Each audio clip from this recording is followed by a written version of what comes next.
2024, coming to you from the Nation Network studio, built by Arbor Lee here at the iconic Wall Center, downtown Vancouver, just steps away from the shopping on Robson, the dining in Yaletown, the vibrant West End, and every unique side street in between. And it's been our home for the last 3 years. Thank you to everybody here at the Wall Center. Matt Sekeres alongside Blake Price, Grady Sass, hitting switches, conducting things. Big show coming up, and it's all brought to you by Applewood Auto Group. Applewood Infinity in Langley's got the fabulous 2024 Q50s with lease rates from just 0%. Plus, you get some non-stack cash of $4,000 on select trims as well. Go to Applewood Infinity in Langley, take one for a test drive, and see what it's all about. With lease rates from 0%, you can't go wrong. It's all good at Applewood. Full question today. We're asking you, which big ticket free agent should the Canucks sign? Jake Guentzel, Elias Lindholm, Sam Reinhart, West Vancouver, Sam Reinhart, none of the above. You can vote at Sekeres Price on Twitter or X and YouTube. And asking this because we'll get into our top story here immediately, big game hunting, with Elias Lindholm not likely to return.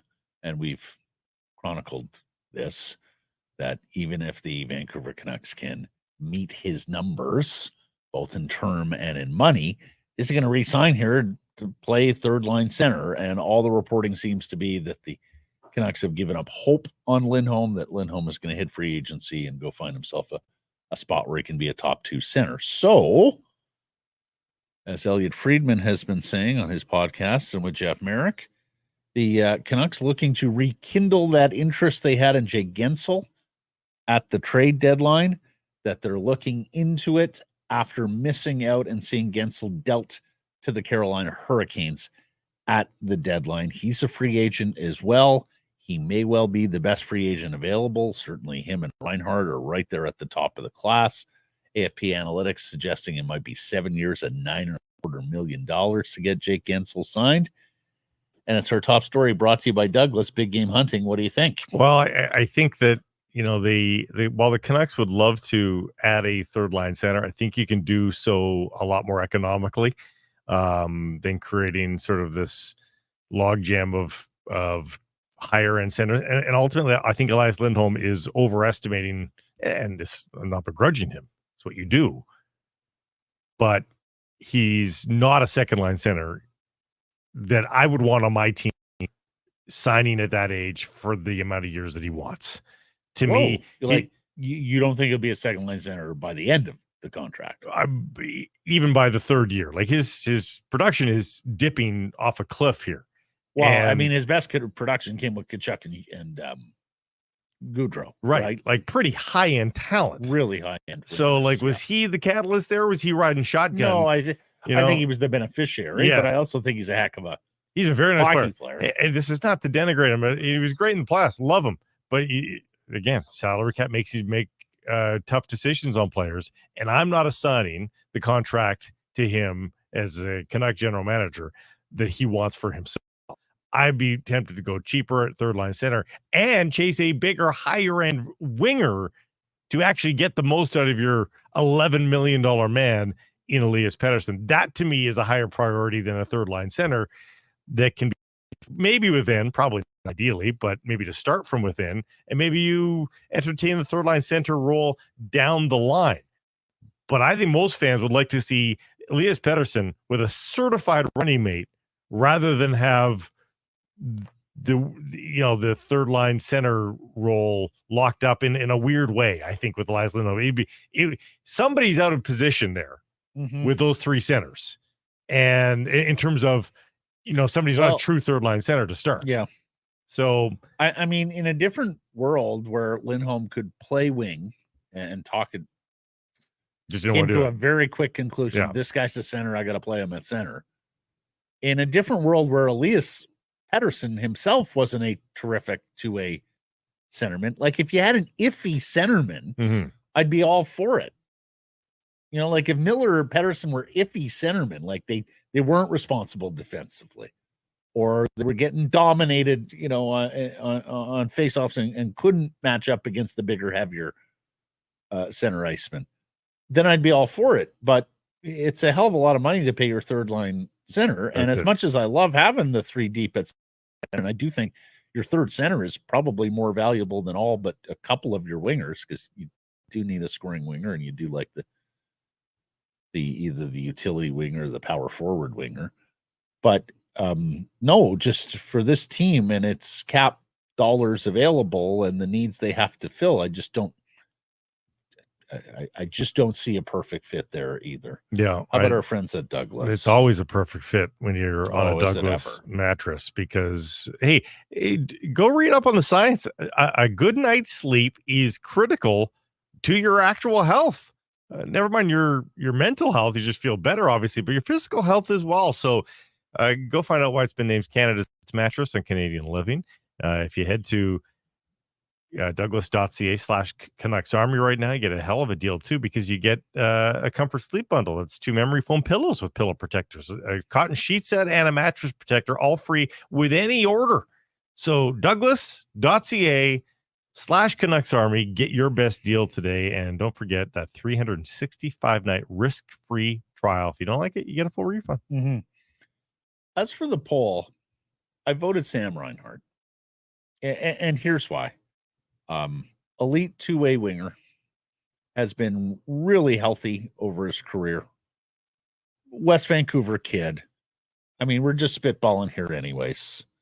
I recognize he is going to get paid. He's had 65 goals for this season, the 57 he scored in the regular season, and the 8 he scored in the playoffs. And I see some in the comments are a little bit skeptical of Reinhart in totality. What is he, another Jonathan Huberdeau, who had an incredible season there in Florida and then traveled, and the points didn't travel with him. The playoff points aren't where you want them to be, 13 and 19 games. He was better than a point per game player this year in the regular season, and that's fallen off a little bit. Ironically, it's the exact same point line for Reinhart as last year's postseason. 8 goals, 5 assists, 13 points. He did that in 21 games last year in Florida's run of the final. He's done that in 19 games this year. He's played 82 games 4 times. He's played 78 or 79 games 3 other times. So he plays a lot of games. He plays a lot of games. He's a superb defensive player. He's an all situations winger. I recognize coming off this strong a year, he's going to get really paid. Yes, that's the thing. And to me, he's a 40-goal scorer who had an exceptional year. But that's still, I mean, no, it's great. But you just look at the goal total since he came into the league, too. 23, 17, 25, 22, 22, 25, 33, 31, 57. Like, that is very consistent.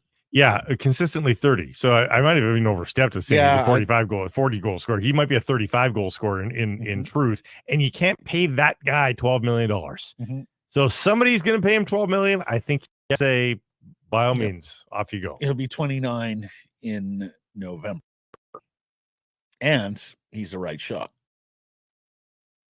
So he's not a centerman, but it's still a scarcer commodity to find the top 6 right shot forward. So all this is to say, did you vote none of the above, or did you vote for? No, I'll vote Jake Guentzel. Okay, I'll vote Jake Guentzel. The case for Guentzel is that he is a playoff performer.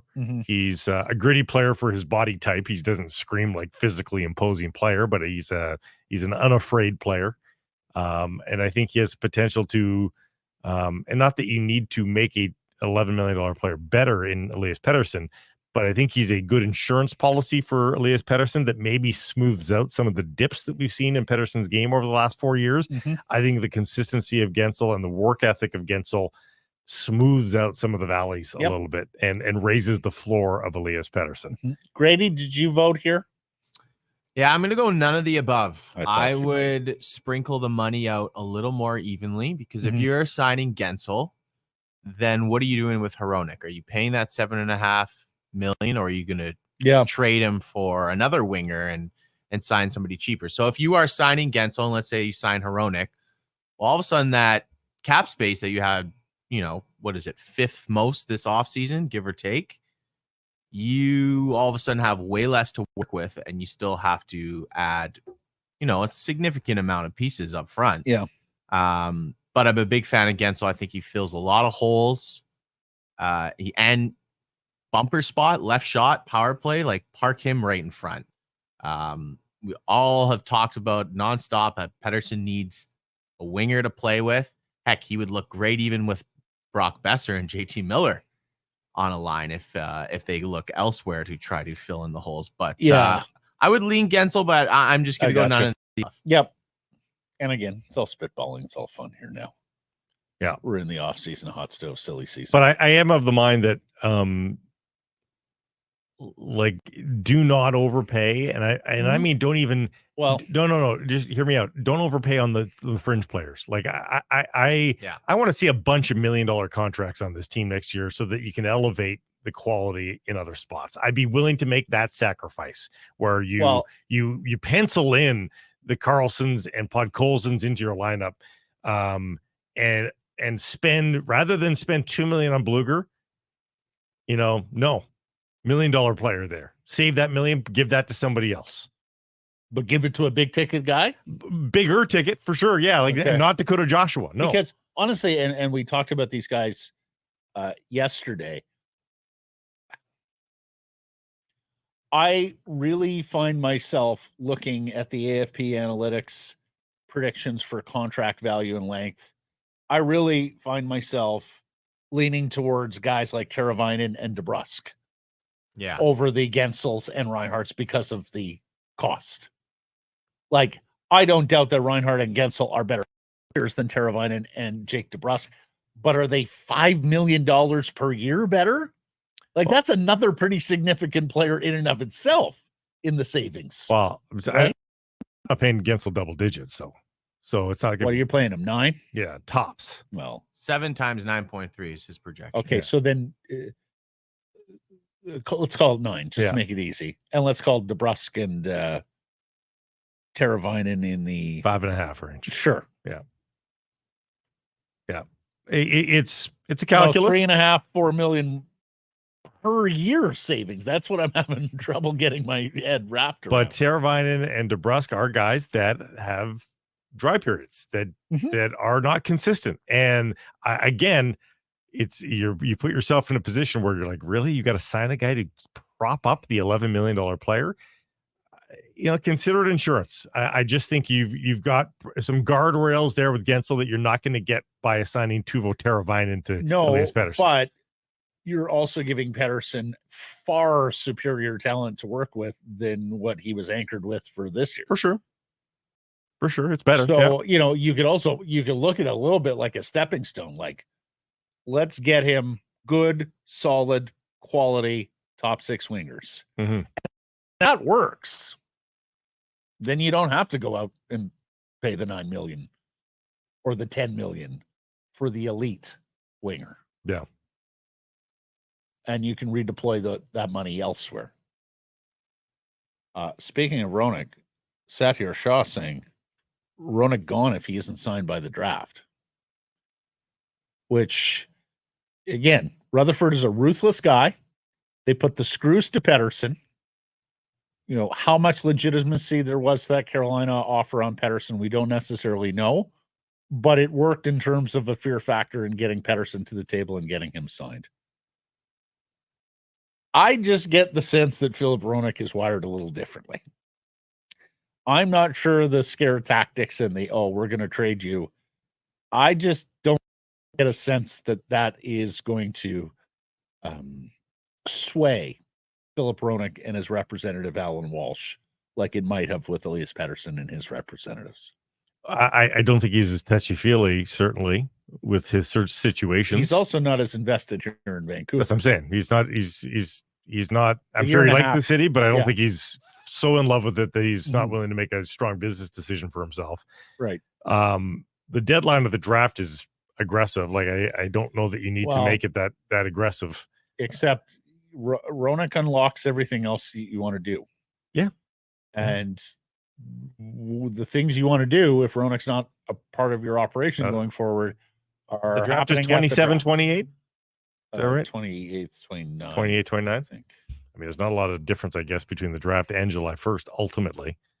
No, except for there are players available at the draft, right, via trade. Yep.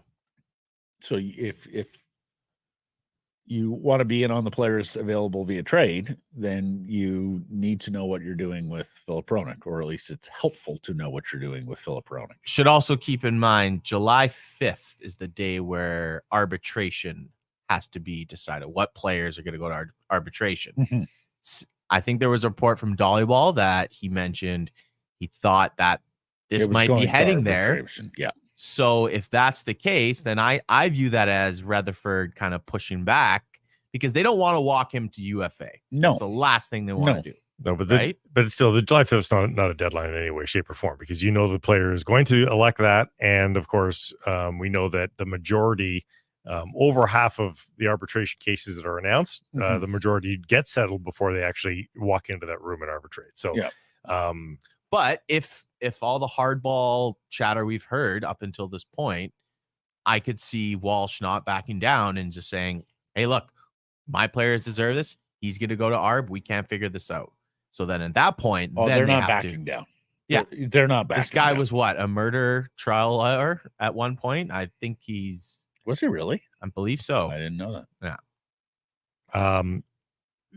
Still, there's a team that's going to be desperate to make a move for a right shot defenseman. He's eminently tradable. Like there's no point along the way where the Canucks lose leverage to trade this player through the summer. I mean, I shouldn't say that. More than incremental. Like, honestly, he's a right shot defenseman. You're in the cap. No, exactly. Except that his value is suppressed because the acquiring team is in the same pickle contractually with the player as you are. So he's eminently tradable. He's very good at value asset. Don't get me wrong, but I'm not sure he's the mother lode return that some might be wishing for, because you're looking at a 1-year proposition or having to meet the terms, aggressive terms set out by he and his representative, which they're totally within their right to ask for, given how scarce the commodity is, top pair right shot all situations defenseman, and the comparables and what they can achieve in arbitration. But it all depends on of course what you do in free agency. If you've signed Brett Pesce on day one of free agency, all of a sudden you don't feel as much of a desperation to cave in. And there's a lot of other desperate, like Brad Treliving today saying, or reports that he's declaring he's going after 2 top end defensemen. Well, it's not necessarily in free agency. There's not enough of them around in free agency. You tell me Brad Treliving wouldn't like Philip Hronek? You got desperate teams out there that are needing to be better, and Philip Hronek can help them be better. So I think there's a lot of bluster coming out of the Alan Walsh department, because they want people to forget about the second half in the playoffs, and they want people to think that the fall is what Philip Hronek is, when the fall for Philip Hronek was by far the best 3 months of his NHL career. So 3 months. Well, he was quite good in Detroit before the trade the previous year. But it was no different than the totality of his 82 game season with the Vancouver Canucks. He was 38 points in 60 games with the Red Wings at the time of the trade. And what was his totals this year? 48 and 81. So not again, that's pretty much same sort of realm as one to the other, except I think you can argue those 60 games with Detroit in the first half this year were the best hockey that he played. Yeah.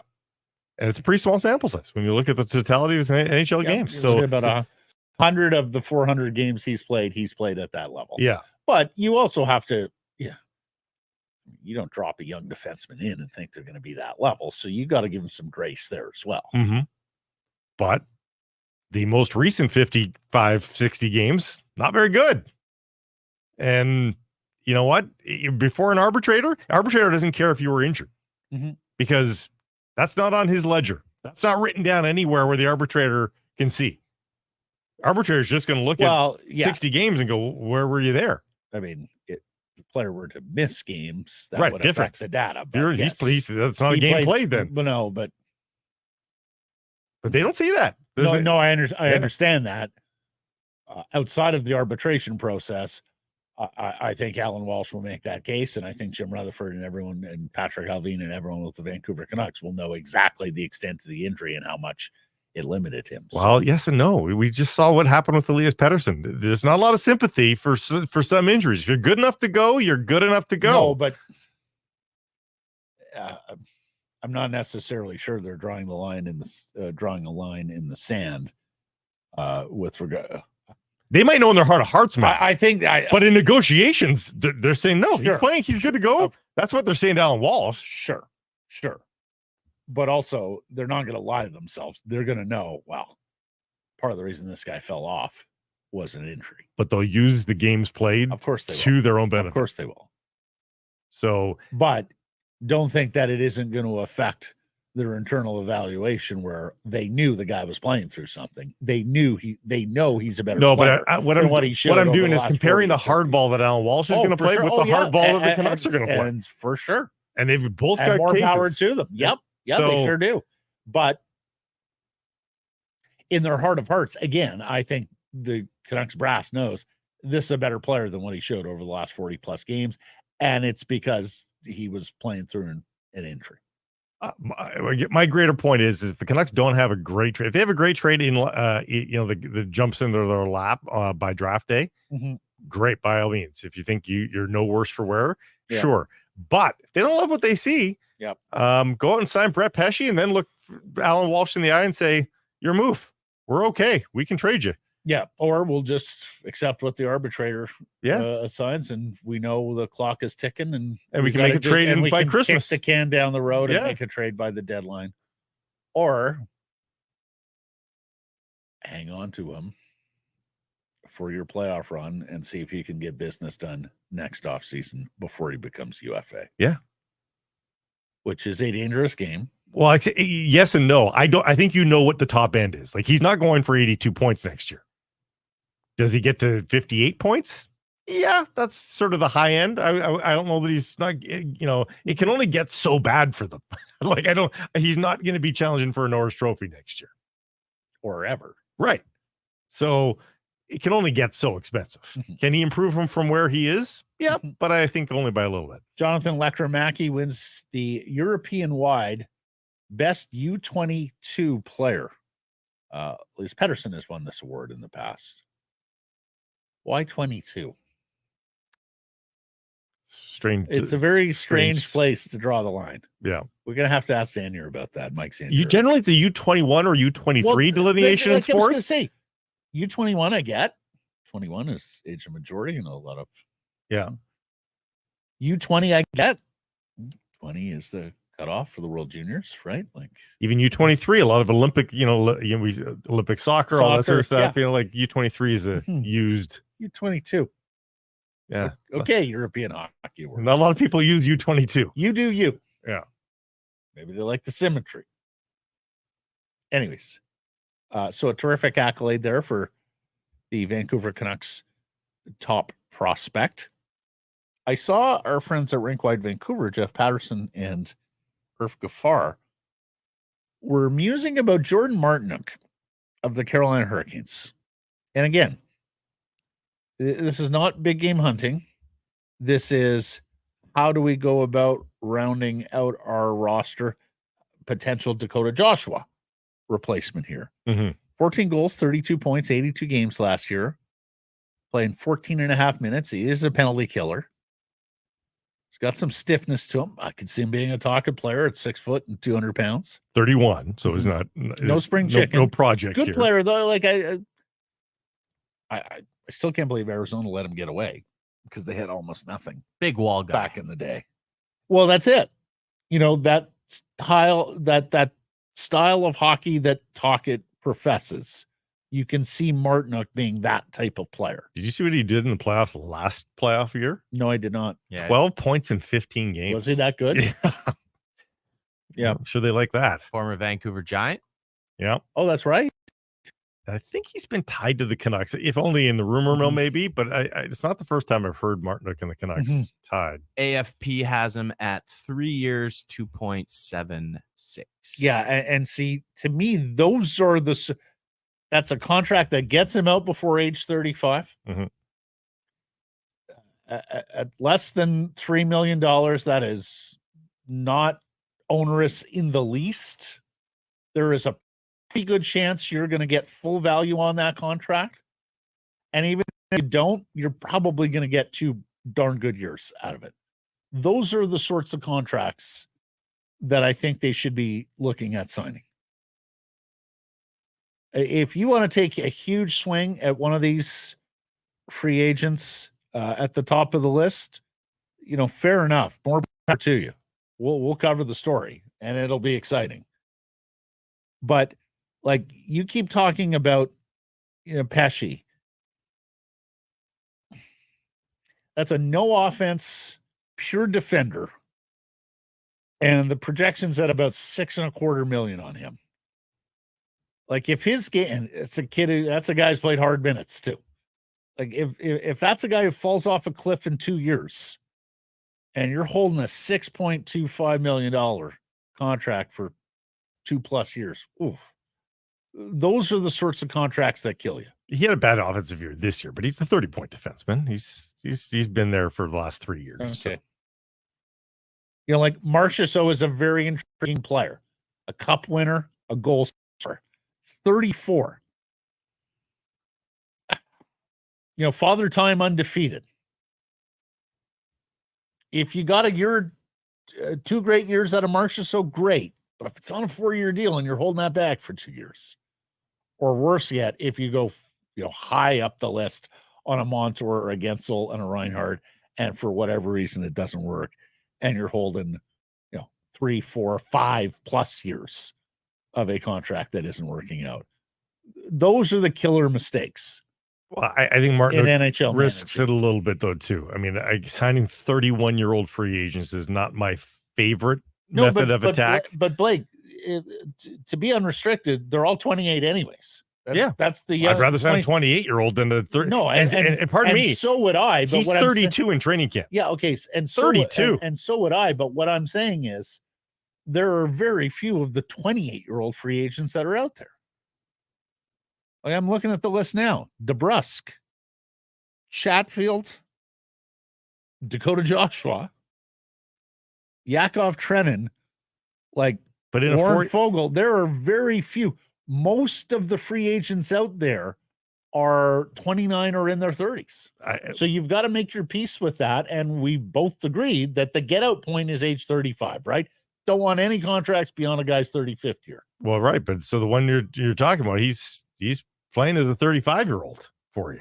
So I don't love that. I don't think you sign anybody above the age of 30. 30 on the nose, no problem.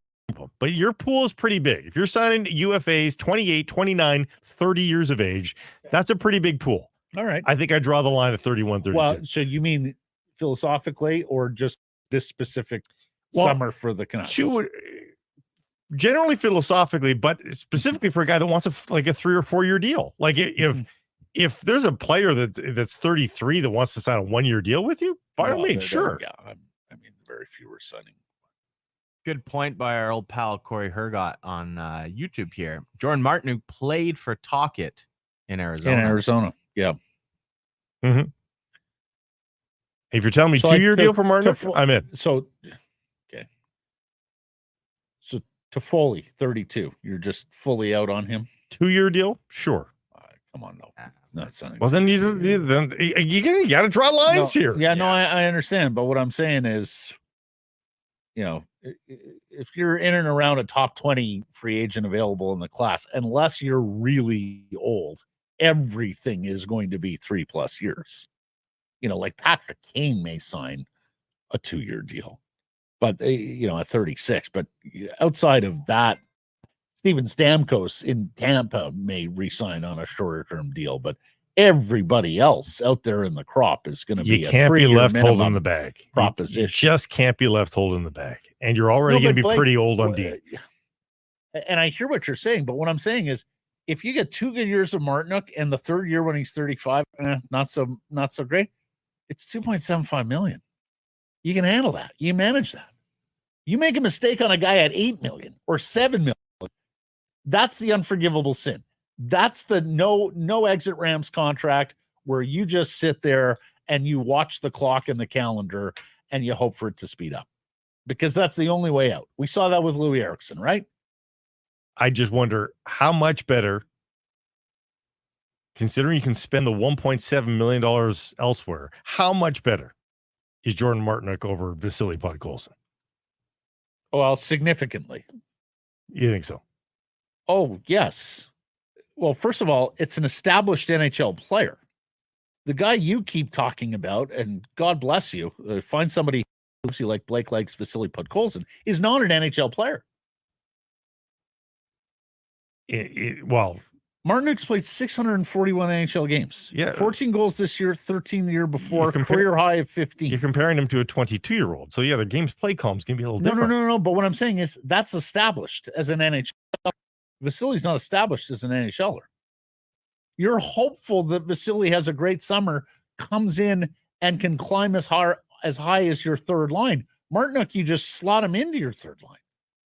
Vasily Podkolzin's rookie season is better than every one of Jordan Martinook's seasons except the last two. In what? Points and goals.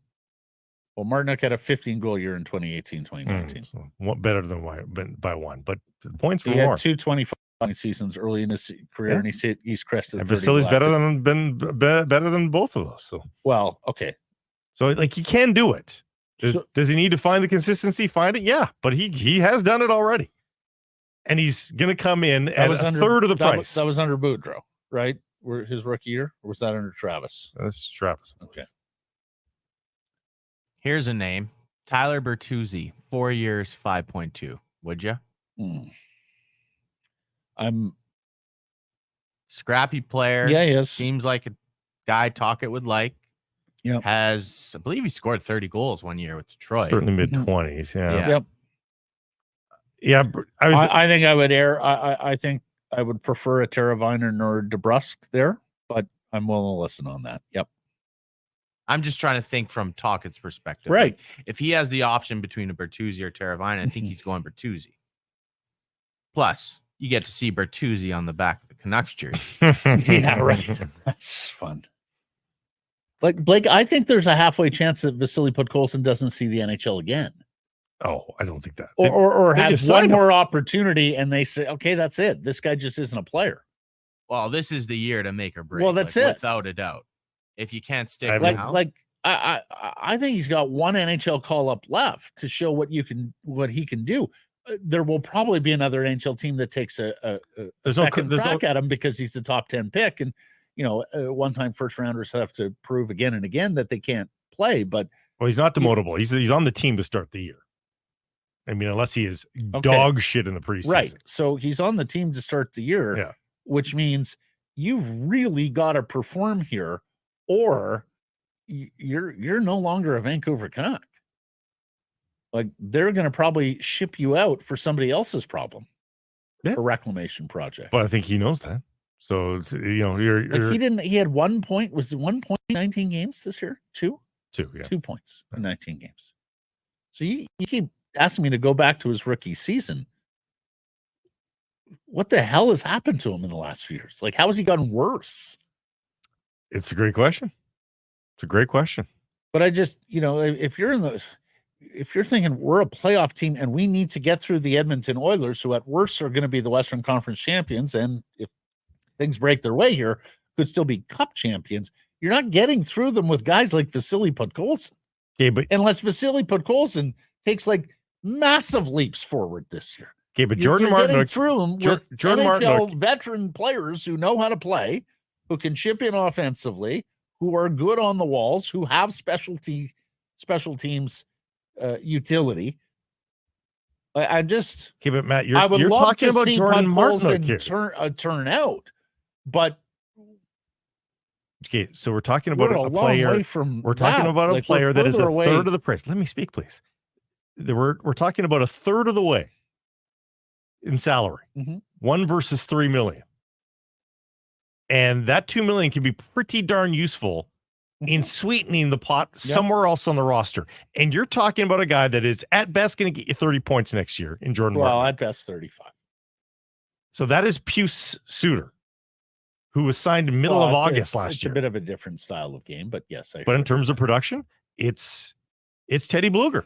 Teddy Blueger's on that pace. No, that's what Teddy Blueger's pace was this year. 28 points in 68 games. So that's the same production rate as Teddy Blueger. Mm-hmm. That's just above Sam Lafferty. Like, well, again, I think you're talking about a stiffer player, a more inside player than Sam Lafferty and Pius Suter. But point taken on the. I would spend it legitimate talent, and I would spend on the minimum on the fourth line this year. I would make sure that what you've got is minted talent at the top. And I agree with you on the fourth line, but I think you have to fashion a competitive top 9. Like for me, Vasily, you're either starting in the press box or you're starting on the fourth line. And if you get to a point where we feel like you're better than that, then yes, absolutely, you're going to be promoted and given more ice time and minutes and responsibility. But I'm not just giving it to him. I'm not throwing him in the top 9 because we want to go cheap there and want to spend in the roster spots, to fill the roster spots above him. Like, to me, one of the reasons they were successful this year, particularly in the early part of the season, is that's a pretty good top 9. Like, Blueger, between Garland and Joshua, even when they weren't producing, were still playing really good shifts for you, playing a lot in the other team's zone. And then you were getting all sorts of scoring from your top 6, including guys who completely fell off the table, like Ilya Mikheyev. That's the team that I think they're looking to come back with next year. That's the team I think they're looking to fashion. I mean, I think they realize we're not going to be able to forge a skater 1 through 18 team here that's as deep and as good looking on paper as some of the contenders. You just proved my point, though. Look at what they paid Teddy Blueger and Dakota Joshua this year. They didn't spend on that line. It worked, and they didn't have to spend on it. That's the point. Don't spend that kind of money. Well, Blueger was making what this year? 1.7? 9. 1.9. 1.9. Dakota Joshua was $800,000. Like, that's... Well, Dakota Joshua was a little bit of a different story. No, that's the whole point. You go and get the new one, as they talked about. You don't succumb to the guy who had a career year and give him $3.5 million. Somebody else can pay him that. You go find him again, and make. Elias Pettersson has wingers that will make him perform, allow him to perform on a nightly basis for 82 games, and that's the priority. And so I don't disagree, except for I think you're making it sound a little easier than it is to find that level of player. You talking about for Pettersson, I'm talking about Dakota Joshua. Right. Like, I don't think you're finding a Dakota Joshua year in, year out. Right. And so for whatever miss you might have on that third line, it's made up for by the fact that you've got a hum in second. And that whether it's Miller's line going over the boards or Pettersson's line going over the boards, the other team's going, oh, shit. And the Canucks haven't had that. You look in the playoffs now, and every time Draisaitl or McDavid's coming over the boards, the other team goes, oh, damn. Wow. Yes. No, but you want to say, no, but you want a semblance of that. How long was Edmonton bad for? Like, it's quite a commitment in terms of being bad to get that number of high top 5 picks to be able to have enough opportunities to hit on guys like McDavid. Well, win a lottery to win McDavid, and then get Draisaitl with. But I think Miller and Besser are a handful. The only thing that makes Miller and Besser less of a handful is the other team's not worried about it when Pettersson's line comes over the board, because they look at Pettersson. Well, they were at one point. Well, not with Mikheyev and Suter or Höglander as the wingers, though. Like, that's not going to do it. Okay, let's move on. CapFriendly. The Washington Capitals have now released a statement with regards to their purchase of CapFriendly. And yeah, all the things that we surmised earlier this week, the Capitals went and put on paper, including, I'll read from the release, including its tools and functions for its in-house hockey operation department. CapFriendly will continue to operate independently until the transaction closes. The strategic move provides the Capitals organization with the ability to digest, present, and analyze both our internal and league supply data, and will also bring on the CapFriendly team there. The existing infrastructure will be a valuable addition to the team's hockey operation department in many ways. They anticipate that the acquisition will significantly enhance and integrate the various branches of our hockey operations department, allowing us to strengthen our management, scouting, analytics, and player development. They like the interface. Yeah. They like the organization of the data. And they like the three guys that put it together. That created it. Yeah. Yeah. And so they're going forward in that regard. He's got a lot of run here, but Alan Walsh, what did he tweet? Where he talked about this is one of the offshoots of a hard cap. That we're talking just as much, if not more in a lot of cases, about how the puzzle fits together rather than just saying, I love watching Jake Guentzel score. Because if it's free agency period and there's no cap, you know what we're just talking about? Yeah. Who do you think's got the best chemistry with it? And you notice we didn't really talk about that at all there, about who should the Canucks pick up. We're not talking about who would work with who, about, we are doing a little bit. But we're really more talking about allocation of percentage of cap. That's really what we're talking about. And Walsh makes a good point there that we're talking less about the hockey, right, and more about the puzzle. And does that enhance or does that detract from your enjoyment of the league and the sport? Eye of the beholder. Some people like the fact that there's something else to discuss. See, I'm an analytical person. I'm a thinking person. I like the jigsaw puzzle. Yeah, it's a bit of fantasy GM kind of stuff, right? Like we all become fantasy GMs when looking at these situations. So I know there are a lot that we see here from listeners all the time back in the radio days. Why do you guys talk so much about salaries? I wish we could just talk about hockey. Well, and from the Walsh standpoint too, I wonder if some of that is a little bit of a, I wouldn't get as critiqued. Yeah, I don't want my players critiqued about the contracts. Yeah. Is he does he have Huberto? That rings a bell. Yeah. So you can understand it very much in that regard. Yeah. And my goodness, every night in the first half for Philip Hronek's season, he's out there tweeting, look at Philip Hronek, look at Philip Hronek. Very quiet in the second half. No, but I can understand. And that's what makes the NHL position on it so odd. Don't look into the details of our league and how teams are built or anything. Just enjoy what we give you. Enjoy the hockey. We sat out a full year to get this cap. You're the only major professional sports league in North America that voluntarily canceled the season, including your championship final, in pursuit of a hard salary cap. Mm-hmm. Wasn't a good look. It was a player strike in baseball in 94. So, this was something that Gary put all his chips into forging for his Governors, which now number 32 teams. This was the most important thing since sliced bread. You remember the rhetoric back in 2004, 2005. Mm-hmm. People would say, Gary, you keep saying this is required for competitive balance, but your two biggest spenders, the Leafs and Rangers, have had a lot of failures, and like some of your worst teams that have actually gone bankrupt, like Buffalo and Ottawa, have been right there at the top of the stand. No. But we need this. We need the cost certainty, and we need this for competitive balance. And all these years later, they're upset that you have independent people who are out there taking all the information, putting it in a digestible form so that fans can follow along. It's just, It's so mind-boggling to me. Some of the positions and the logic behind the scenes in the National Hockey League and with its member clubs. It is still odd to me to imagine a world where you just spend whatever you want.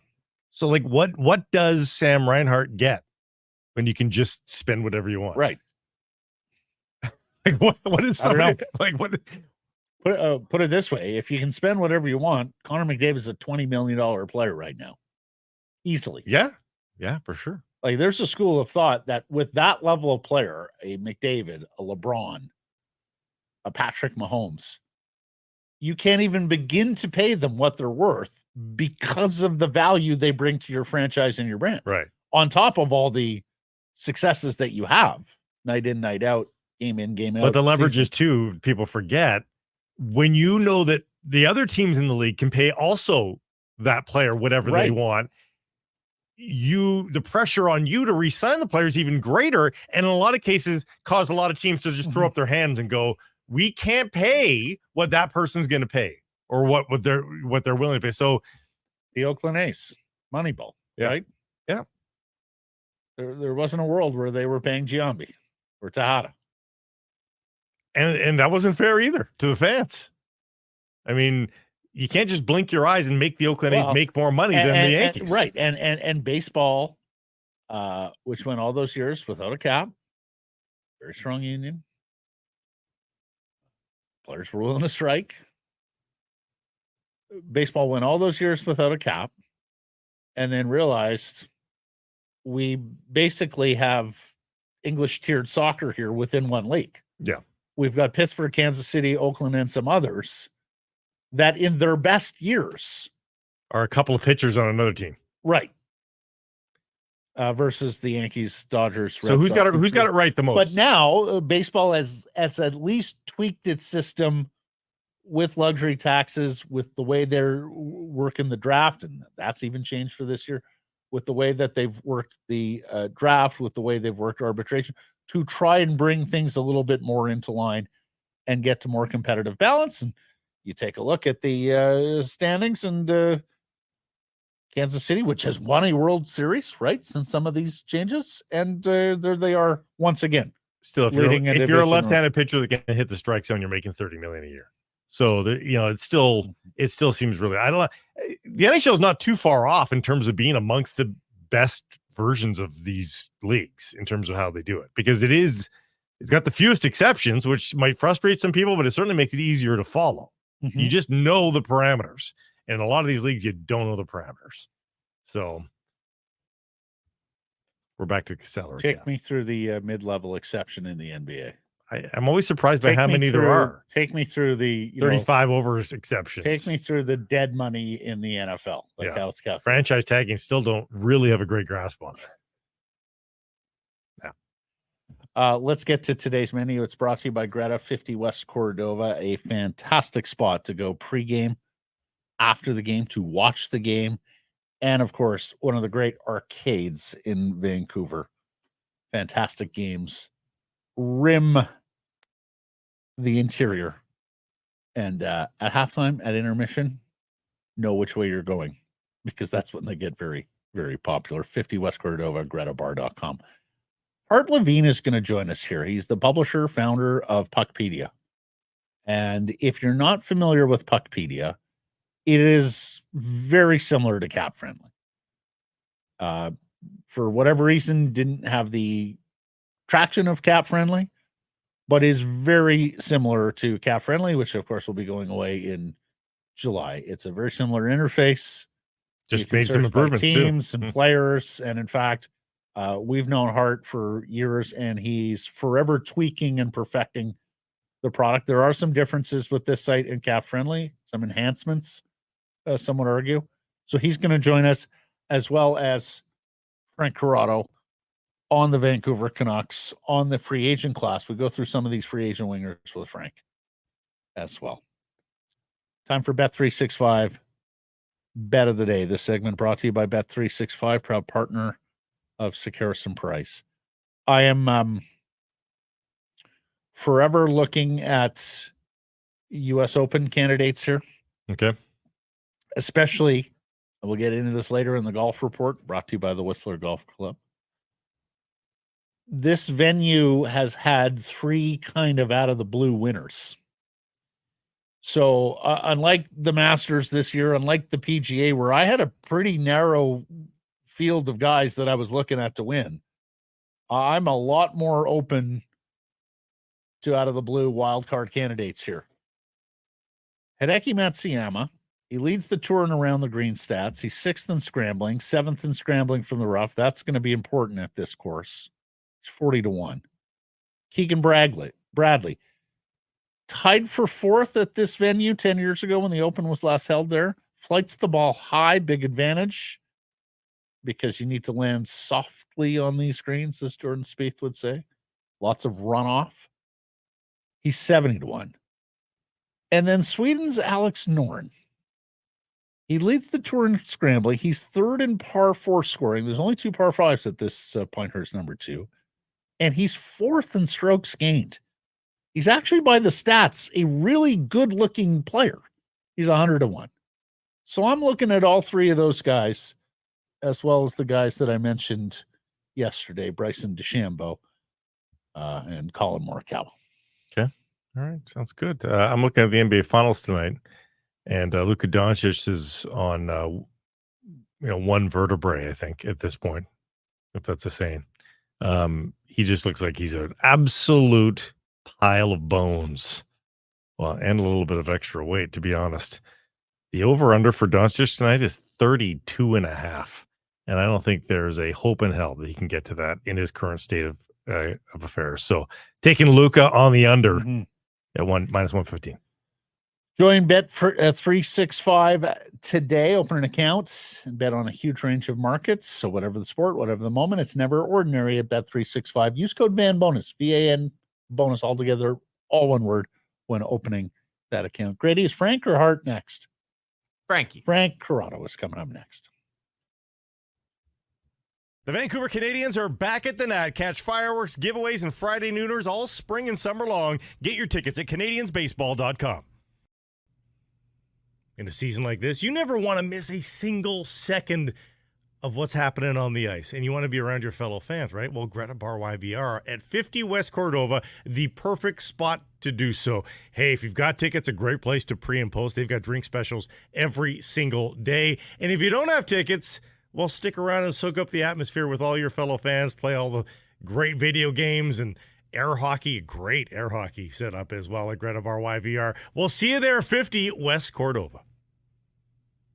Our next guest is former Vancouver Canuck and TSN hockey analyst, the one and only Frank Corrado. How are we doing? Not bad. Not bad. Making other arrangements now that CapFriendly is gone, but I know there's going to be other people that step up into the space, and it's all going to be good. It's all it's like, do you guys remember, did you watch Jersey Shore back in the day at all? Did I ever? Beat up the beat? GTF. So, beat that beat. Do you remember when there was a whole thing? It's like, if she doesn't know this, she's too young for you, bro. Remember that? Like, if she doesn't know, I don't know, make a reference from the early 2000s. Right. She's too young for you, right? If she doesn't know Cap Geek, she's too young for you. Yeah. Because I think a lot of people have forgotten that Cap Geek, I mean, as far as I know, was the original, and Cap Geek ceased to exist, and then we moved on to CapFriendly. Was there something before that, Blake? Please help me out. See, you're showing your age now. Yes. You're also showing the fact that you were a hockey player. Yeah. When I was looking up Frankie Corrado's initial cap hit as a player, I was going to NHLnumbers.com. Mm-hmm. Oh, God, I don't even know what that is. Yeah. Then you're too young for me, Frankie. She's too young for you, bro. And if you type NHLnumbers.com into your browser, it takes you to Puckpedia. I just learned that. Oh. Yeah. He bought the domain. Oh, nice. Good. There we go. NHL Numbers got bought.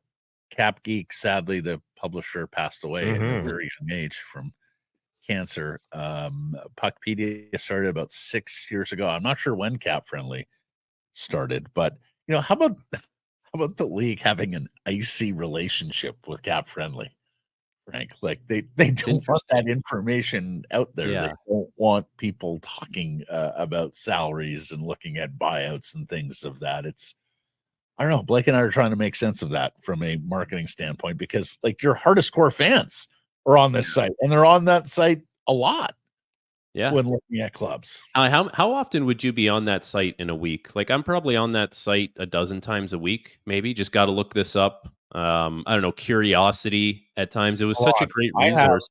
I have a CapFriendly and a Puckpedia tab up at all times. Yeah, when we're doing yep, at all times. Yeah.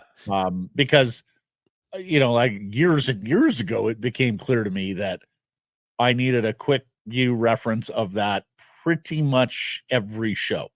So just leave those windows up and make it a part. Well, the good thing that both of them have done now is they've attached stats. So now you don't need to go to HockeyDB or Hockey Reference or NHL.com and have a salary cap site. Now it's all streamlined. Like, why would you just go and see a stats page when it's there under the cap as well, and you get the context of what that person is doing for the team? Take it one step further. CapFriendly had even implemented a CY at the year that it was a contract year. I think it might be a premium feature. But so if you go back, you can say, oh, so-and-so was point per game in their contract year. And then the next year they dropped off, or, it's kind of cool, all the different features that they built. And I can see why an NHL team would want to have that in-house, because now you not only have your own stuff, you have everyone else's stuff. And it's so complex, and they built out the contract comparable tool, which is really cool. Like, I used that a lot last year when we were doing our Free Agent Frenzy show, where, we're trying to predict what, AAVs are going to be. And I think there's a few analytics companies that do such a great job of these projections, but they're more, they're data based on the season and the number. And sometimes you do need to have that human element to it, where you can go look at, so-and-so signed this deal in 2021 with similar numbers. And so that means, this is probably what it's going to come in at. There's so many different cool features that they built out. And you know what, there's more space for someone else to grab that slice of the pie. And that's kind of the way it goes, I guess. Yeah. And we suspect Puckpedia will pick up a big slice of the pie. Answer me this, Frank, because Blake and I have been chatting about this, and we certainly hear from listeners on this. Did the salary cap and team building by jigsaw puzzle, did that enhance the interest in the league for you? And of course, in your case, we're going back to when you were a kid and then an NHL player. Or would you rather it just wasn't there and we could just simply talk about hockey players, their pluses and minuses? Oh, 100% the latter. Really? I think when I was a young hockey fan, I didn't want to have to talk about salary cap. I didn't want to have a price tag attached with a player. And yeah, it's not an even playing field because not all these organizations are built the same financially.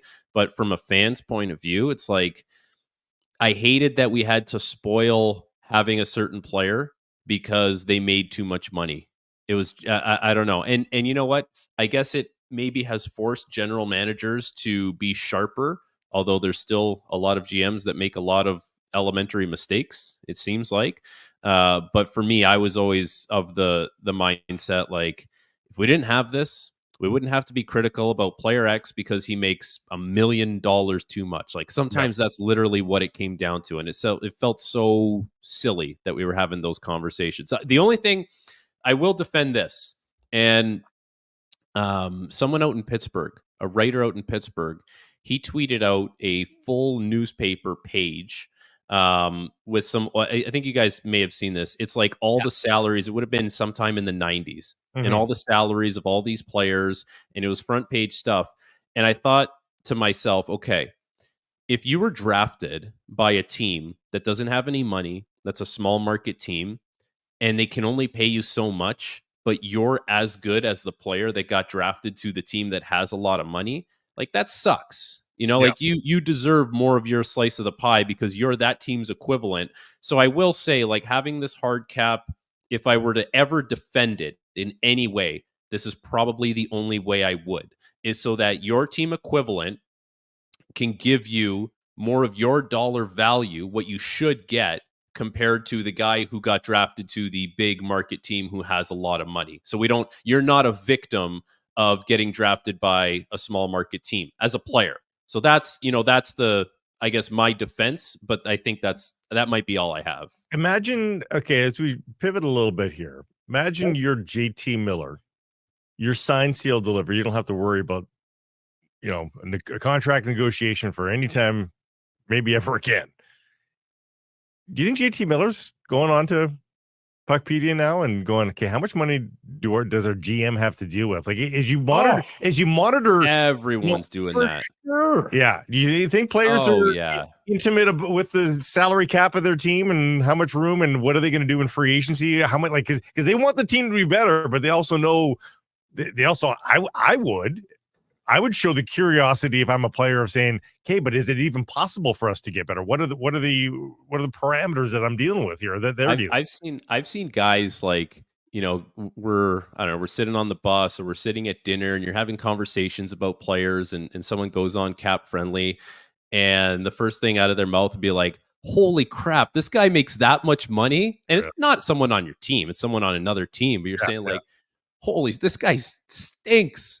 Like he's legitimately stealing money. Like, and look in comparison to other players. Like I've full on had those conversations with guys, which is hilarious. And then, from a newbie point of view, if you're a rookie in the league and you're just starting to realize how much some guys clear every 2 weeks who are on like these big salaries, then you grab your calculator on your phone that all your teachers told you wouldn't walk around with for the rest of your life.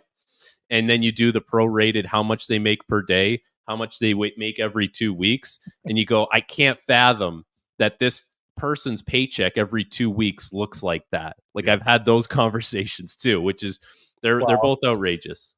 And think of it like now it's just a series of numbers in a bank account. But back in the day, you actually had a check, a piece of paper with that number on it that you had to go to the bank and like.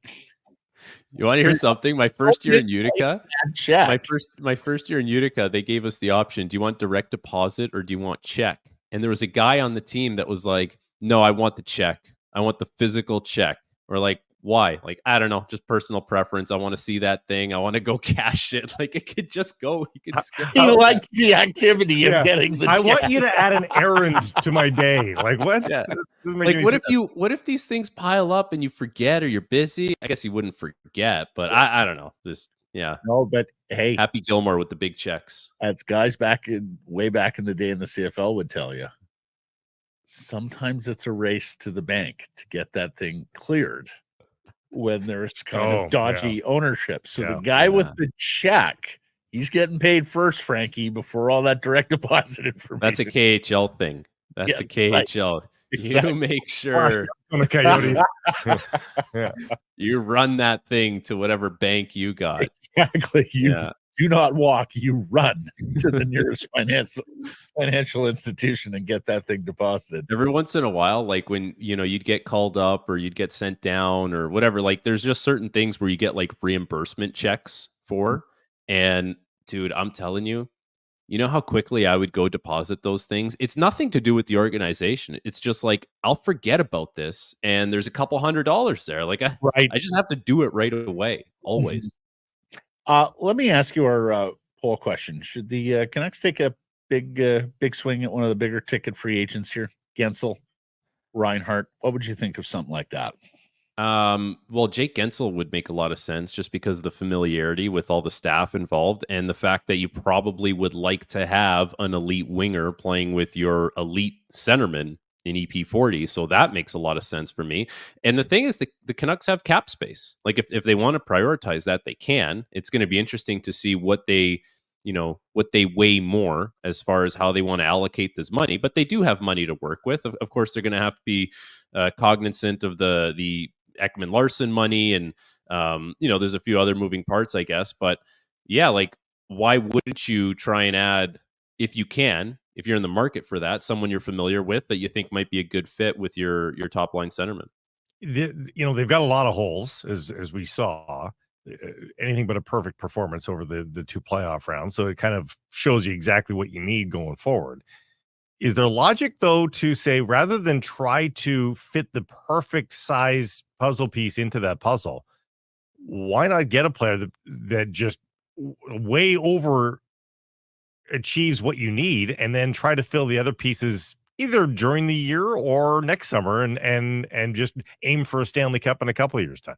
I guess, okay, so are you saying like you'd be spending a lot of money and you'd kind of throw a lot of your eggs into this basket and then say, Right. we'll take our chances elsewhere? Yes. I think, yeah, like, okay, so I think in theory it sounds good.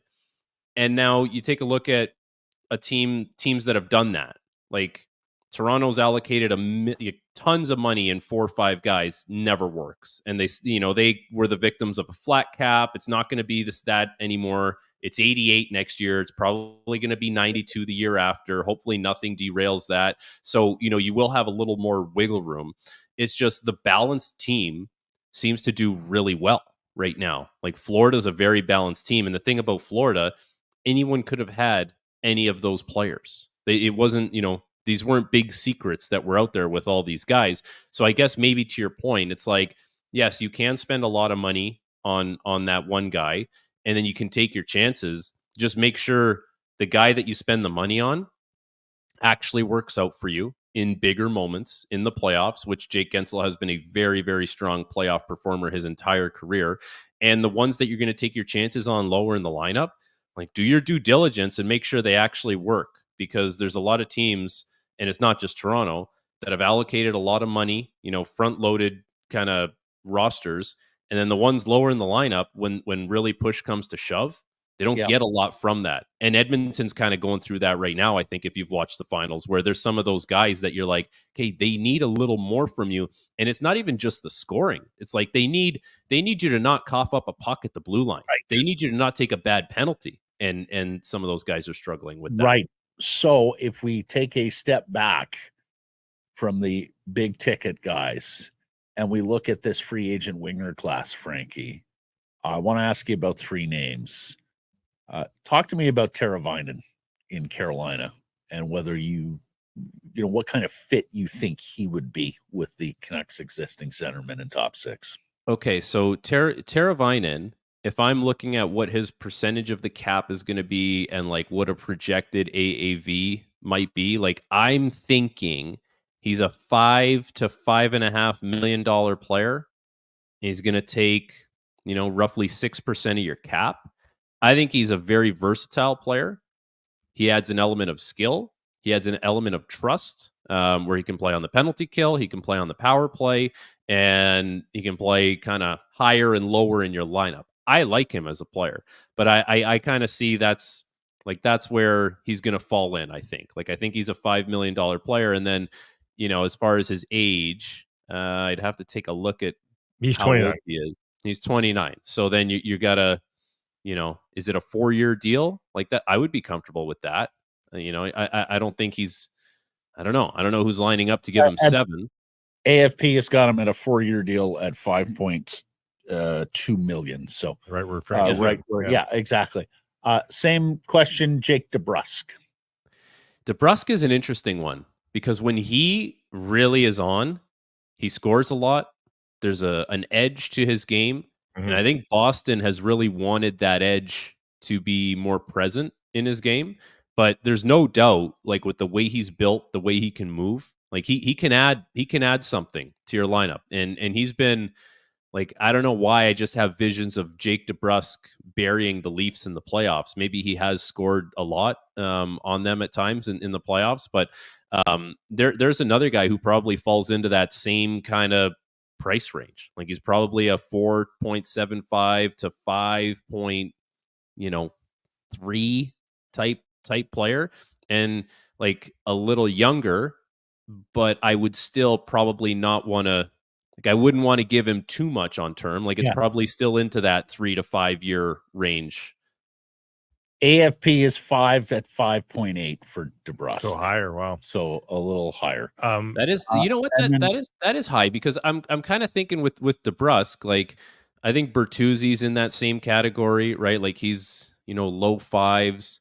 I don't know. Maybe he does get it. Maybe a team sees a lot more potential in him, but maybe I don't know. I kind of it's close. Well, reputationally, he's left people wanting at times. So Jake, I believe so. But I think there's a lot of skill there. Like he's a good player for sure.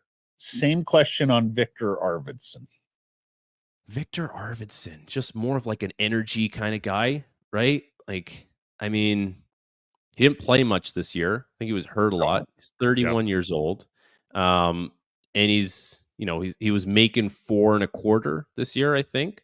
So for Arvidsson, like, I'm not like, I don't know how much more offense there would be there. I think with Arvidsson, you probably have that type of player at a lesser cap hit already on your roster. Like you have the energy bug, hard worker guy. You got the guy that gets in on the forecheck. Like I think you can replicate what he does really well with some guys who don't make 4.75, let's say. So that's probably, that would be lower on my wish list if I were the Canucks. I would be prioritizing more a guy like Teravainen, if we were talking about that like mid-tier kind of $5 million range players.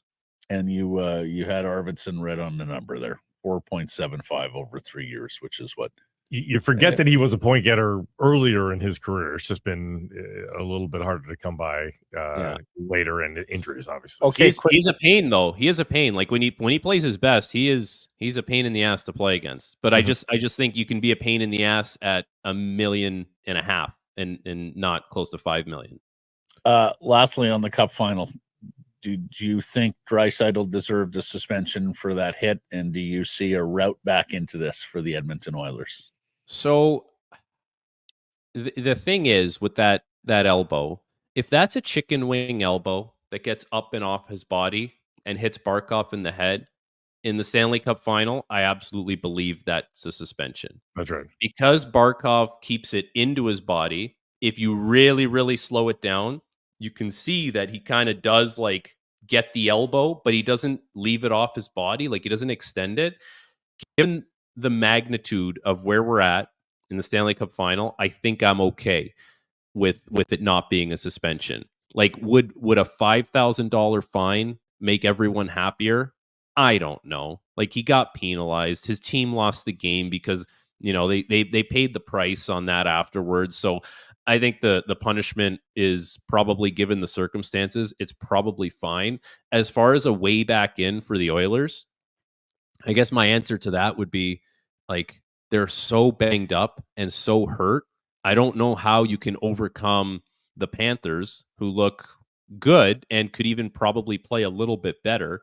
I don't know how you're going to overcome that where you're not at 100% capacity. And even if you were at 100% capacity, it was going to be pretty difficult to begin with.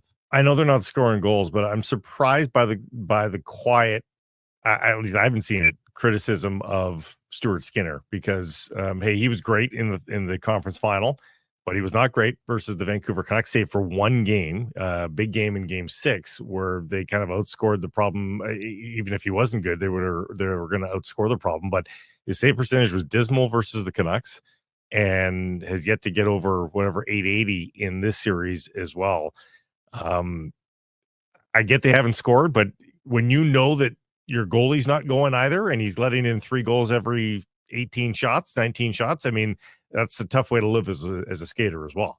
Yeah, the thing with Skinner is I don't think, like, I know I wasn't expecting him to steal games against the Panthers. I think for me, like in Game 2, Skinner had a pretty good game. Like I think that's Skinner. That's kind of who he is. That's a decent game. I don't feel like it was super deflating from him. I think if his team managed to find a little more offense, you could say that he gave them a chance. They just were, they had nothing going. Florida played more to their identity as far as being a stout defensive team. So I don't feel like there should be more criticism for Skinner. I don't even feel like there should be a ton of criticism on the Oilers and the effort level and the compete level, because like if you watch Evander Kane try and skate right now, like he can't move. Like he can't cross over on one side. If you go back and watch the goal that Mikkola scores off the rush, Kane is in on the forecheck, and as he's going around the net, he can't cross over with his right foot over his left. So he takes these like weird little strides, And by that time, Mikkola has like opened up a whole zone's worth of space and jumps in the rush. And Ryan McLeod was there too, but he was on the other side of the ice, so he couldn't get back. And I'm watching it over and over again. I'm like, that's not an effort thing. That's not a will thing. That's just a guy who like really can't move, like playing injured, like playing beyond hurt. And then Darnell Nurse wanted to sit there all game when he's hurt, and he plays one shift, and you watch that shift, you're like, he didn't move at all. He can't be out there. Like they're just really banged up. It's hard. They're kind of what Florida maybe was last year against Vegas, just walking wounded. Would a sweep surprise you at this point? A sweep wouldn't surprise me, but I'm not going to go out there and declare a sweep. No, I think. They find a way to get one. Got to get one on home ice. Gosh, as neutrals, Edmonton really needs to win Game 3. Yeah. Because I think a lot of the drama. Absolutely. Yeah. Because then it's a death march, even if they do win a game. Because teams do come back from 3-1. So even if they got Game 3 but lost Game 4, I'm still interested in Game 5. So yeah. Because it'd be a hell of a thing to blow a 2-0 lead in the Stanley Cup final, right, Frank? Oh, here we go. Here we go. Yeah, I see the history lesson. I heard the history lesson already out there. I think it's different circumstances, but like at home, maybe you get the matchup you want. Maybe Barkov isn't 100%. Like maybe McDavid has a massive night, like the type of legendary night that he can have. I don't know, but he's due. He's due. I don't know. Yeah, maybe you get him away from Barkov a little bit. Let me ask you guys this. So we're sitting there, we're watching the game, and Darren Dreger goes, do we underrate Barkov? Like he said something like that. Like, is Barkov going to be higher on our list? Like, is he a top 5 player in the NHL? Mm-hmm. And I thought about this, and I'm like, we always put Barkov in this, top 10, top 12, maybe 15 players in the NHL. And every year, the NHLPA players poll comes out, and it's who's the most underrated player? Sasha Barkov. Yeah. And now watching this happen in real time, like maybe and everyone freaks out. Oh, he's not underrated. We know he's a star, yada, yada, yada. Maybe the players are actually trying to tell us something.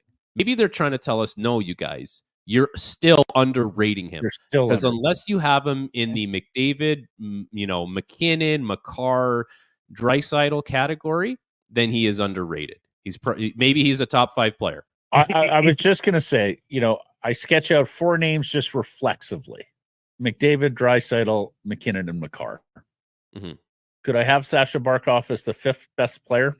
Yeah, he's. Well, let me ask you this: conversation. If Patrice Bergeron is 30 years old in this league right now, are you putting him 5th? Because is that what we're talking about? Maybe a slightly more offensive version of Patrice Bergeron.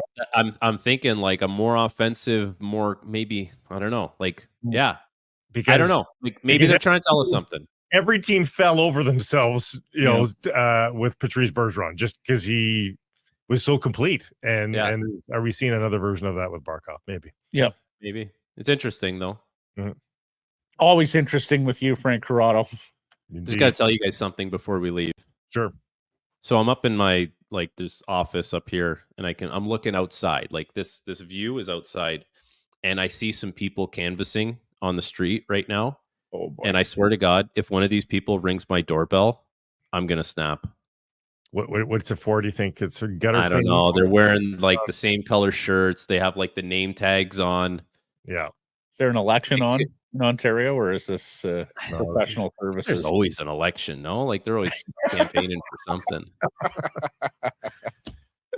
Oh, endure, sir. Endure. Door-to-door salesman. We'll see you back here at our rally next Wednesday, yes. Frank. Thanks for that. See you guys.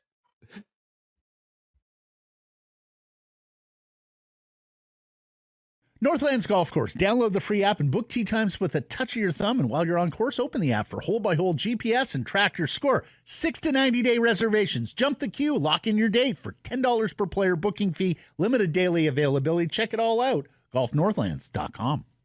Great Clips is the official hair salon of the National Hockey League. There are 37 salons in Vancouver and the Lower Mainland, all Canadian-owned and operated. Download the app and find the nearest to you. When you're up next for a cut, you'll get a ready next text. Great Clips. It's going to be great.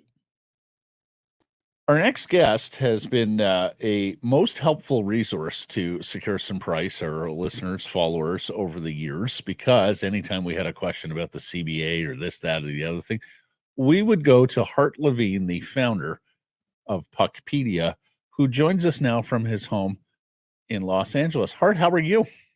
I'm doing great. Yeah, busy few days. I'm great sure. to be with you. How's it feel to be the new it girl?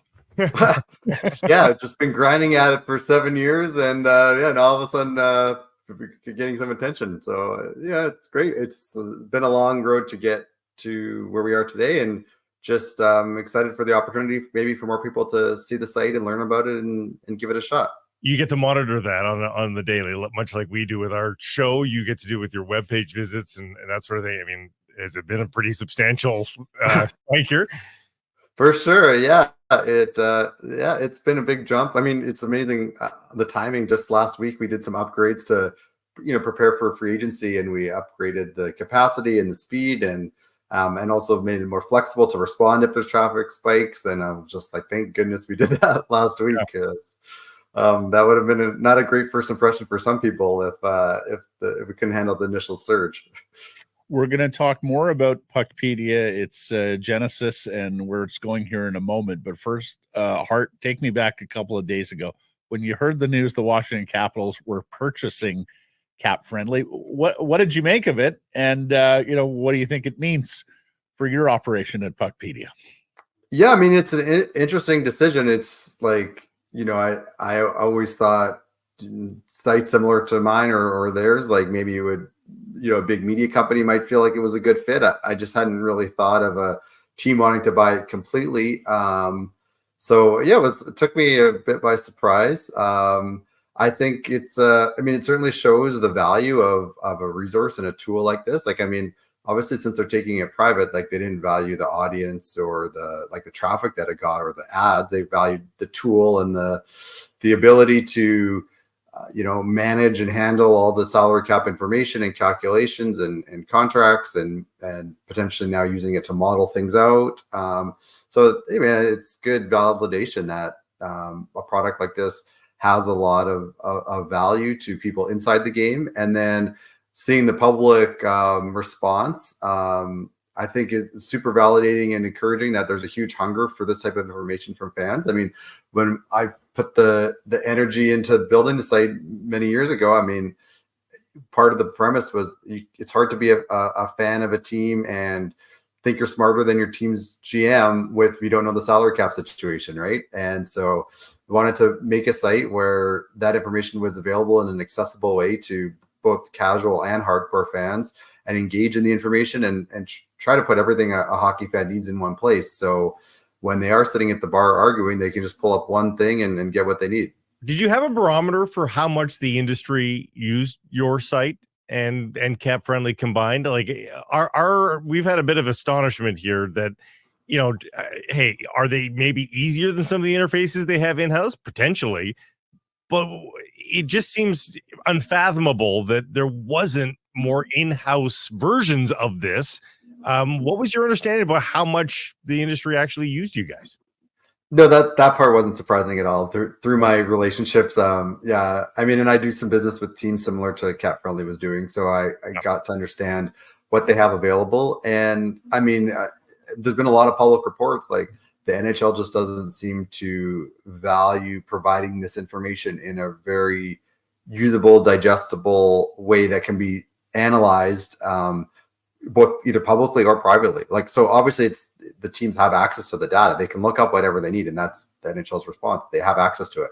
But there's a difference between having access to look up a number versus having it in a usable platform, and also accessing the data in a way that teams can add value to it, analyze it, present it in different ways, use it in modeling environments. So I mean, there's a disparity with how far along teams are, but some teams have really robust tools that, like, maybe similar to what the Capitals are doing with this acquisition. Like, they have their own internal platforms and dashboards, but none of that is useful without data to put into it, right? So I knew that even the teams that had tools, they didn't have a good pipeline internally from the league to receive that data.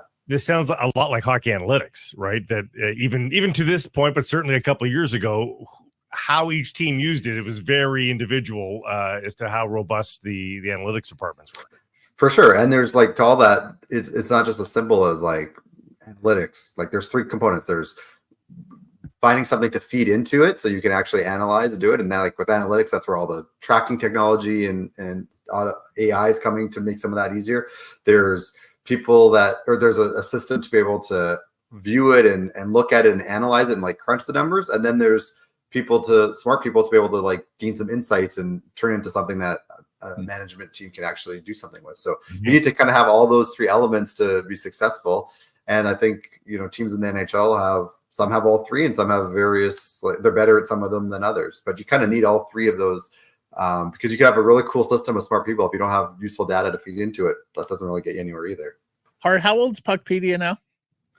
We launched almost exactly this time in 2018, so 6 years. Okay. So overnight success, 6 years in the making.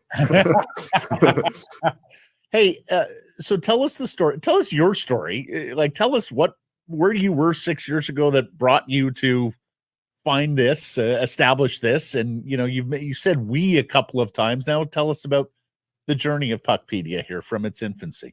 Sure. So, originally from Edmonton, huge hockey fan. My professional background and education originally was accounting and business and finance. So obviously really into the numbers. And, when the salary cap first came out, I was on, I think the very first site was NHL Numbers. I was on there checking it out and obviously a big user of Cap Geek and was interested in that, wanted to figure out a way into the hockey world a bit. And so, about 7 years ago, I wanted to be more entrepreneurial. So I started doing some business ventures, which also, let me be more control of my own time. And so I kind of had an idea for what I wanted Puckpedia to be. Like I mentioned earlier, there's one of the key components is I wanted it to be accessible to a casual fan. Like I was the guy in the group that people would ask salary cap questions and contract questions to, but I would say, well, there's sites you can go find that information. And they said, oh, no, those are kind of intimidating. I don't think I know enough to go on there. So I wanted it to be very accessible to a casual fan. I wanted it to be one place that had most of the information. Because again, as a fan, I had different tabs open, flipping between different websites for, injury news and stats and advanced stats and things like that. And then I want it to be really interactive and not just a place for people to see information, but a place for people to engage in and use the information and model things out. Coming back to that tenant, like I think most people think they're smarter than their team's GM, or at least they want to be the team's GM. And so you got to give them the information, the tools to do that. So I'm not a developer. I partnered with a really talented former hockey player that's a developer, built the site out, launched it in 2018. It's gone through a lot of updates since then and growth. And, through that, built a lot of relationships through the league to gather the information. Actually in March, we launched sort of version 2, a whole new design for it, which had been a long time in the making and good timing now. And, between myself and we're adding a little bit more development resources, we were already planning to go fast over the next couple of months, but I think with this news, we're going even faster. So the part of the original vision that I think we have more work to do is on that interactivity. So we have some interesting tools, like we launched a pick value trade calculator and a cap relief trade calculator. But we had a interactive GM tool. We took it down with the new design. We wanted to make a better one. So speeding that up, hopefully have that up in a couple of weeks, and keep going. And this is a great opportunity because, with more attention, more interest, more traffic, it allows me to put some more resources to it, and it will just allow us to go faster and make it better much quicker. So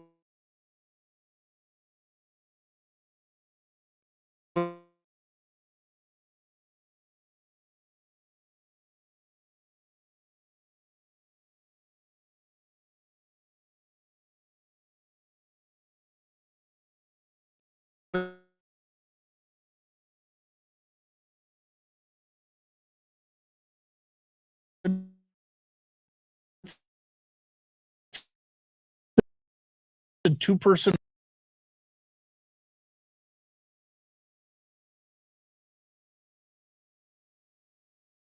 A lot of the work on it, and I'm pouring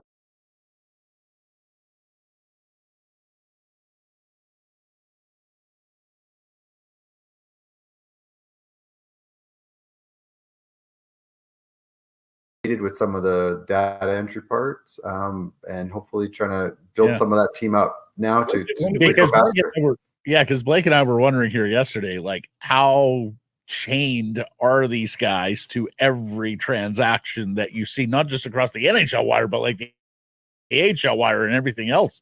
We go deep on these sites. Like, how many hours a day do you put into this? And are you sitting there on the transaction? I have some help with like the day-to-day transactions, but it's certainly like from after the trade deadline till now, it's like a nice relief not to have to worry about there's going to be a huge signing or trade or even guys getting called up and down. Once we get now this week, the pressure starts to ramp up. Oh, I better not put my phone down because there's going to be there could be something happening for sure. It is it's definitely a commitment for sure, but I do have help, which makes a big difference. Is this full-time for you, or was there a time that it became full-time? No, I mean, I still have my other business interests that I handle, but it seems like it's going to be taking up more and more time. And that's exciting. I mean, obviously I love hockey. I love to be in the business of hockey, and we'll see where it goes from here. When you say contacts with teams and doing work for teams, did they find you and reach out, or did you go hustle and try and make inroads with NHL? It's a mix.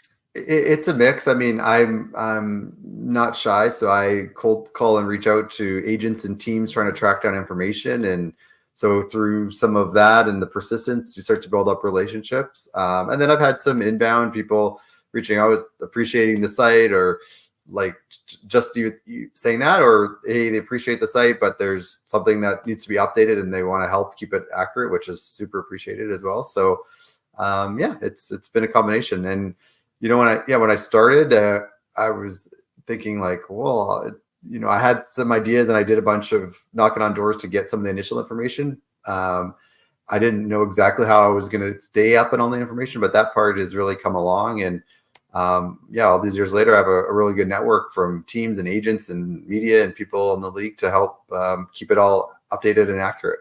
Couple years left in the CBA. Will you get nervous during CBA negotiate? I don't think the salary cap's going away. Have you done the calculus on what a luxury tax would do for the site and for the business? Would it just change the puzzle, or do you think it diminishes the puzzle and makes maybe the site less attractive if there's escape routes for teams and maybe the puzzle isn't as difficult as it once was? I think if you make the rules more complicated, the site becomes more valuable. I mean, you look at like NBA, NFL, it's way more complicated. Like as a fan, I go on sites for those sports to check it out, and I could probably try to spend time to get into it, but I think I have enough with the NHL, so I just kind of rely on those numbers. There's a little bit of anxiety of like, oh my God, if there's a more complicated calculations, we're going to have to rebuild that, but that's a fun challenge. I mean, obviously I'm biased because I live in it, but I think the NHL salary cap system is pretty simple. Like the LTIR piece, we'll put that aside. That's complicated, and that's another area, but the basic salary cap system, I mean, it's a hard cap that you take the average per year, like, so the cap, it doesn't fluctuate each year.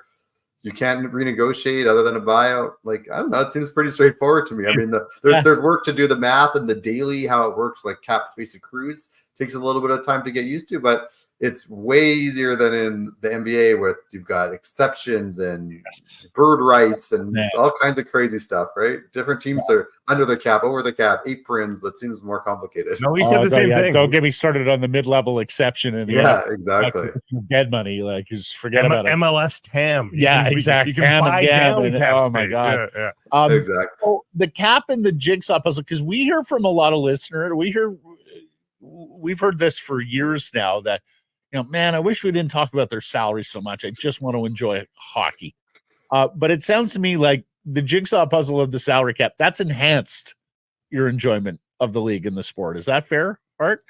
I think so. I mean, I'll just share, like, growing up at Edmonton, like the trades that the Oilers made was the guys were getting too expensive. They literally didn't have the money for them. They'd have to ship them off, right? So you could never dream of like trading for a really good player. It was all about like, well, I hope this guy doesn't get too good, and then you have to trade him off, you know? And then the real change for me was salary cap comes in, first trade, Oilers trade for Chris Pronger because like they had a level playing field. They could pay him the same as everybody else. So, I mean, for me, I think it makes it more interesting. It does put teams in a level playing field. The really high revenue teams, they can't just go and pay more for players. And so it really adds to the puzzle and makes each team really have to work that puzzle to the best that they can. And a mistake could really set the franchise back, right? You can't just buy your way out of it. So I think it's just like any kind of game you might play. It just ratchets up the difficulty level, right? When you have a salary cap. And yeah, I like the puzzle and how the pieces go together. Like you see teams that are rebuilding and they have lots of cap space, and that seems like really exciting. And then we've seen it can go really wrong quickly if they commit money to the wrong players long term, and within a couple of years they go from tons of cap space and being involved in cap dumps to all of a sudden they're the team trying to get players off the roster. And I think that's interesting. The fans here are excited because the Vancouver Canucks are pretty much in every market except the goaltending market, and you could argue maybe they're in that as well from the selling standpoint. Do you take a look at the classes? Like, what do you think of this class of free agent for July 1st? Do you think this is any different a class than we've seen in years gone by? Noting that guys like Stamkos probably never make it to July 1st, although we'll soon see this. Yeah, I mean, I think it's in some ways better. Like, I don't think there's necessarily like a huge superstar, but there's some really, really good players. There's some elite players. Like the last couple of years, there really wasn't much out there. So, sometimes there was one Panarin a few years ago was a really, really good one.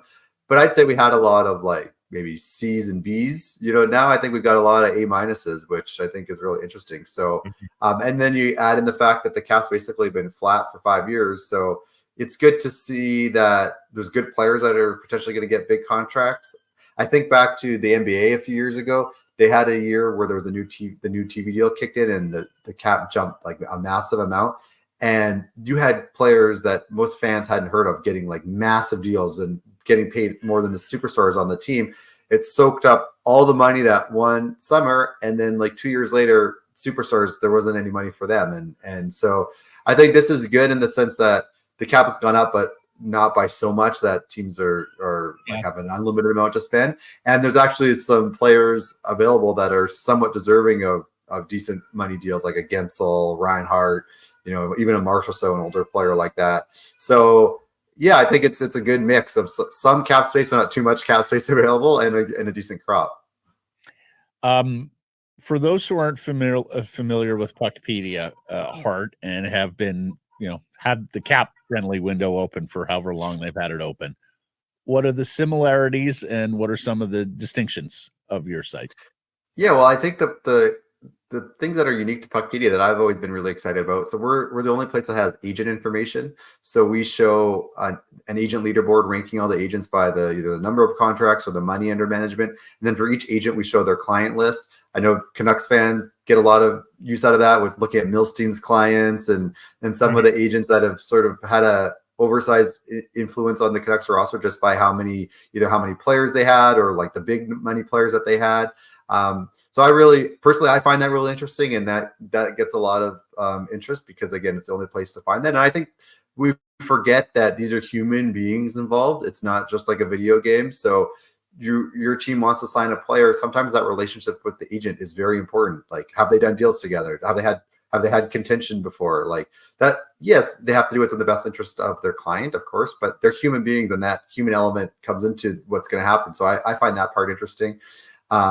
We have some little things that you might not notice at first, but I think are a good way to look at it. So if you look at a player's stats, like their stats history, it's actually broken down. Also, it shows what contract they were on for those stats. So you can kind of look at the history of a player, and you can be like, how did this guy get this contract? And then you look, oh, well, it's because the 1 year before his contract kicked in, he had a big year.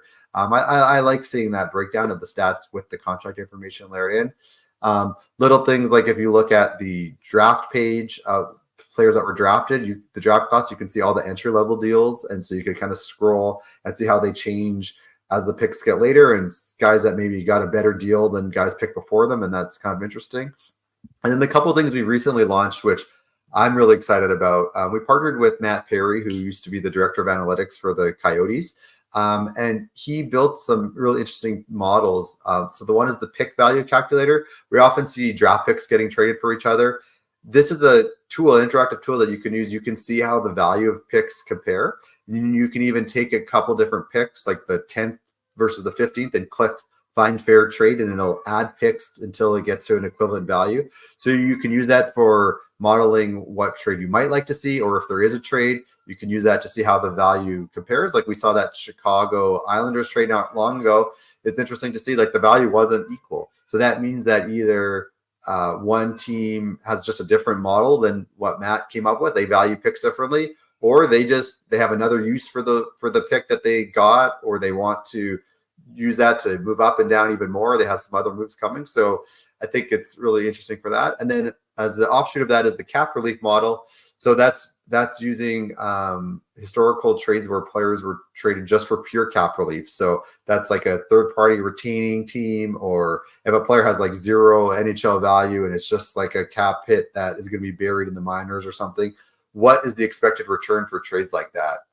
And at the trade deadline, it was very accurate for especially the third party retention team. So, a team ended up taking on $500,000 of cap space, and the calculator expected it to be in a late 4th round pick, and that's what it ended up being. So tools like that I think are really cool because it that's what front offices are using, some version of that. And so again, if you want to either daydream of what your team should do or evaluate what they did, it gives you some of the same tools that those teams would have at their disposal. Yeah, and one of the other tools that Sekeres Price listeners over the years I know have taken advantage of is the Ask a Capologist. Yes, so that's a good point. Yeah, so we built up a pretty good sort of knowledge database there of CBA and salary cap questions. So there's just some basic things out there, and then there's a whole bunch of people submit questions, and then I post the answer to it, and you can search through it. So yeah, that's a very popular one. I remember the Luongo recapture. I got flooded with questions. There's a whole Luongo recapture article on there. A lot of them have been inspired by your outrage of certain topics, right? And then I get flooded with questions. Yeah, from time to time I get notes from them going, "Oh yeah, I see your outrage there." Well, there should be just so you know, X, Y, and Z, and there should be a drop-down menu: the Canucks and the salary cap. Just a whole separate wing to the site. Exactly, I agree. Amazing. Well, like I said, my friend, you've been an extraordinary resource for us over the years. I am so pleased that you and the site are getting all the shine that you're getting this week. And we'll do our utmost to funnel people your way, Hart, because it's a fantastic product. And we appreciate all the help over the years, including the time here. I really appreciate all the support over the years. And I'm certainly getting, more attention and support now. But the people that have been supportive of me for many years, obviously don't forget that. And it means a lot. So thanks again, guys. Thank you, Hart. You're a good man. Thank you, sir. Take care. Thank you. Hey, everybody. If you're enjoying what you're seeing here, then follow along with Sekeres Price on YouTube. I promise more content coming. The kids call it subscribe on YouTube. Well, how about liking it? Do that as well. Smash it right now.